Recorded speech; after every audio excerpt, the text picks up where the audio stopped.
국민의힘은 총선에서 지려고 작정을 한 것 같습니다. 터지는 이슈들을 보면 이게 총선에 도움이 되려나 싶은 이슈밖에 나오지 않네요. 첫째는 이뇨한 선대위원장의 이상한 막말 논란입니다. 이뇨한 위원장은 라디오에 출연해 김 여사 관련해 여러 가지 문제가 나왔을 때 윤 대통령이 좀 더 단호한 조처를 내렸으면 좋았는데 그러지 못했다는 지적이 있었다는 질문에 제가 뉴욕에서 4년 살았다. 마피아 조직도 아이하고 부인은 안 건든다며 민주당이 잘하는 것은 다 지나간 일들을 가지고 또 얘기하고 또 얘기한다. 언론 여러분들이 거기에 좀 끌려다니더라라고 하였습니다. 응? 그럼 조국 가족을 그렇게 탈탈 털었던 윤석열 검찰은 마피아란 뜻인가요? 수사도 받지 않고 소환조차 되지 않은 김건희 여사를 건드린다는 표현을 쓸 정도면 조국 대표의 가족은 어떻게 한 거죠? 이에 대해 조국 대표는 이렇게 답했는데요. 한번 보시죠. 마치 야당이 김건희 씨를 괴롭히는 것처럼 얘기를 하면서 마피아 알죠? 조폭 조직 마피아. 자기가 미국에서 살아봤는데 마피아도 부인과 애는 안 건드린다라고 말했습니다. 누구한테 하는 말입니까 이거? 인요한 씨가 한 말, 마피아 조폭입니다. 마피아도 부인과 아이는 안 건드린다는 말은 조국한테 한 것 같은데 저한테 해야 될 말입니까? 그 누구한테 해야 될 말입니까, 여러분? 그렇게 반문하고 싶습니다.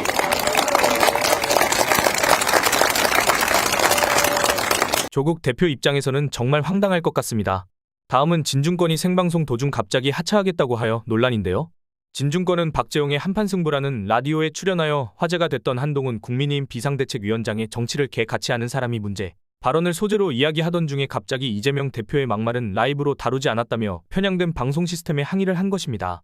그러면서 이런 식이면 이 방송 못하겠다며 생방송 도중 하차를 하겠다고 한 것입니다.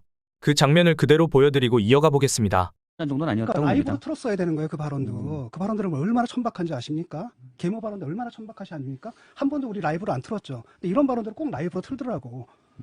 저는 안 그랬으면 좋겠거든요. 아니, 불편을 하실 수 있는데 너무 지금 제작진의 그 아이템 선정에 대해서 원색적으로 말씀하시면 당황스럽습니다, 진 교수님. 그러니까 저는 그렇게 충분히 저희가 항상 아이템에 대해서 말씀을 드렸고 했는데 이거는 정말 아닌 것 같습니다, 교수님. 저는 이제 전직 기자로서 말씀드리면 그러면 저는 물론 이제 아니, 이재명 대표에 대해서 저희가 공개는- 비판을 안 했습니까? 진 교수님 여태까지 이재명 대표의 비판을 할 때 저희가 제안한 적 제만 있었습니까? 했죠. 저만 했죠. 제안을 하셨습니다. 계속 말 끊고. 그 다음에 뭡니까? 질문지에 없는 질문들을 갖다 사회자께서 하시고 그랬거든요. 제가 그냥 웬만하면 넘어갔거든요. 그랬는데 오늘 건 딱 보니까 이건 좀 아닌 것 같아요. 그리고 저는 이런 방송 못 하겠습니다. 그러면은. 저는 이제 전직 기자로서 교수님이 좀 더 이해를 돕게 물론 언론이 그렇게 하는 거를 뭐 나온 지 얼마 안 됐으니까 말씀을 드리면 언론이 그렇게 하는 것을 교수님께서 불편해하시고 마음에 안 들 수 있지만 일단 없었던 일들에 관심을 갖게 되는 게 사실은 사람의 생리잖아요. 그런 부분이 반영됐다고 공정함이라는 봐요. 게 있어야 됩니다. 네. 공정함이라는 게 있는데 이게 공정하냐고요. 그러면 막말 맨날 하는 사람 막말 맨날 해도 되는 거고, 그건 비판 안 해도 되는 거고, 원래 막말하는 사람이니까 비판의 여지가 없고. 지금 그만하시죠. 알겠습니다. 국민들이 지금 이러잖아요, 지금. 예.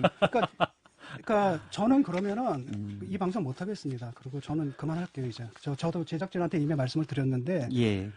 저는 이 편 드는 것도 싫고 저 편 드는 것도 싫거든요. 언론은 투명해야 된다고 봅니다. 공정해야 된다고 보고. 그런데 저는 상당히 이게 좀 공정하지 않다고 느꼈어요.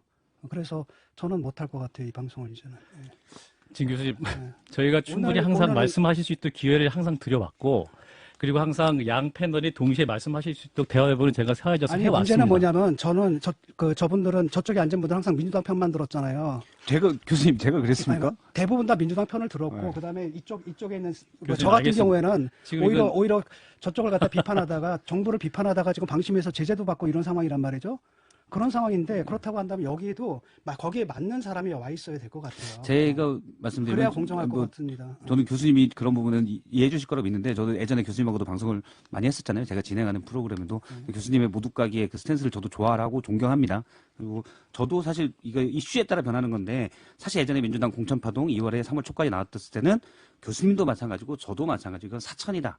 문제가 많다라고 저도 충분히 얘기했고요. 근데 지금 이슈가 흐르는 건 사실 이종섭 보수대사 3월 10일부터 그 이슈였기 때문에 여당의 불리한 이슈가 지금 많다라고 생각을 해요. 의도적인 건 아니고. 제가 말하는 건 여당의 불리한 이슈가 아니라 네. 불리한 이슈건 유리한 이슈건 간에 네. 이런 사소한 것들을 다루고 그다음에 또 라이브 음성으로 내보내고 그렇다고 한다면은 그쪽도 예. 마찬가지로 했어야 된다는 거예요. 근데 저는 이게 제가 부당한 요구입니까?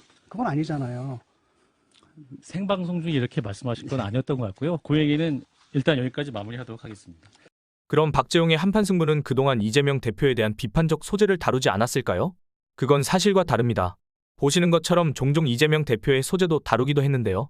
왜 갑자기 진중권 씨는 급발진하는 걸까요? 조국혁신당의 선전에 뿔이 난 걸까요? 아니면 총선 분위기가 자기 생각과 다르게 흘러가는 것에 심술을 부리는 것일까요?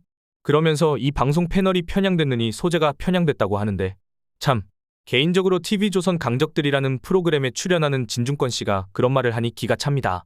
저는 너무 편향된 사고를 피하기 위해서 아주 가끔 보수 언론들 프로그램을 찾아보곤 하는데요. 이 방송이 그 보수 언론과 비교했을 때 그렇게 편향되었다고 생각하지 않습니다. 편향된 보수 언론에 나가 방송해왔던 진중권 씨가 왜 그들의 편향성에 대해서는 이렇게까지 분노하지 않은 거죠? 그런데 갑자기 생방송에서 아이가 심술 부리고 떼쓰는 것 마냥 방송을 깽판치는 게 적절한지 되묻고 싶습니다. 그래도 직업정신이 있다면 본인과 생각이 다르더라도 방송 끝나고 나서 제작진에 항의하는 게 맞지 않나요? 방송이 장난도 아니고 본인 감정에 휩싸여 하고 싶은 말 막 하는 게 옳은 겁니까? 해당 방송의 옳고 그름을 따지기 전에 본인의 행동에 대해 생각해보시는 게 어떨까 싶네요. 진중권 씨가 분노한 한동훈의 개같이 정치 발언은 선거운동 첫날부터 나온 막말로 그동안 후보들에게 말조심하라고 했던 한동훈 위원장이 스스로 막말 논란에 휩싸인 점은 언론들 입장에서 충분히 다룰 소재가 되었다고 봅니다. 진중권 씨의 편향성 반박은 완전히 감정적이고 확증 편향적인 반응이었다고 평가하고 싶습니다. 이 한동훈 막말에 대해 개혁신당의 천하람 위원장이 반박한 짧은 내용이 있는데 그 영상 보면서 마치도록 하겠습니다. 그럼에도 불구하고 본인이 그 표현을 꺼내셨으니까 저도 한 말씀만 드리겠습니다. 굳이 이야기하자면은 지금 대한민국 정치에서 정치를 가장 개같이 하고 있는 거는 윤석열 대통령과 김건희 여사 아닙니까? 오늘 영상은 여기까지입니다. 이 영상이 최대한 널리 퍼질 수 있도록 좋아요 꼭 부탁드립니다. 오늘 하루도 수고 많으셨습니다.